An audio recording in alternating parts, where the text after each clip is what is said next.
At its very core, to be Jewish is to be aspirational. We can never see who we are and the lives we live as the ultimate expression of who we ought to be.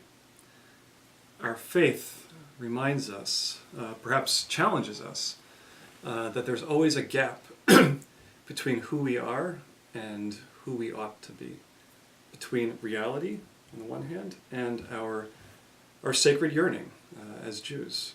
One of the most important roles of Judaism is to provide the derech, the path, if you will, and the motivation by which we can aspire to be our best selves, and in doing so, make a positive difference in the world in which we live. This is best accomplished when we remind each other of the work that still needs to be done in the world and sort of within our own neshamot, within our own souls. And for me, a major component of my Jewishness is serving the Jewish people as a rabbi. I stand before my community, not to describe the world as it is, but to tell them how they should be. Right? Do you treat every person with respect and dignity? I don't know, but I know that you should. Do you give generously?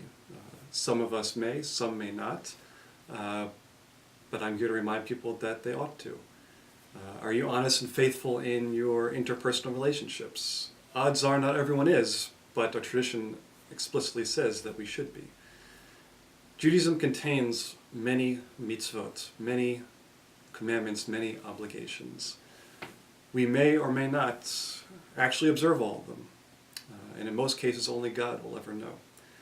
But even in modernity, especially in modernity, being Jewish is not about validating the choices we make in the lives we live, but rather inspiring us to live a life that we may not otherwise lead. And finally, I would say to be Jewish is to struggle. Each and every day, I walk through this world. I, like the Jews I serve, strive to traverse the gap between the person I am and the person I should or could be. That, incidentally, is what it means to be a Jew, one of the children of Israel, Bnei Yisrael. Not a promise to have all the answers, but a commitment to literally Yisrael, to wrestle with God's will and ourselves today, tomorrow, and God willing, every day of our lives. I serve as a congregational rabbi at Agudas Achim Congregation in Alexandria, Virginia. It is a conservative congregation of approximately 500 families, and the congregation celebrated its centennial 3 years ago, so it was founded in 1914.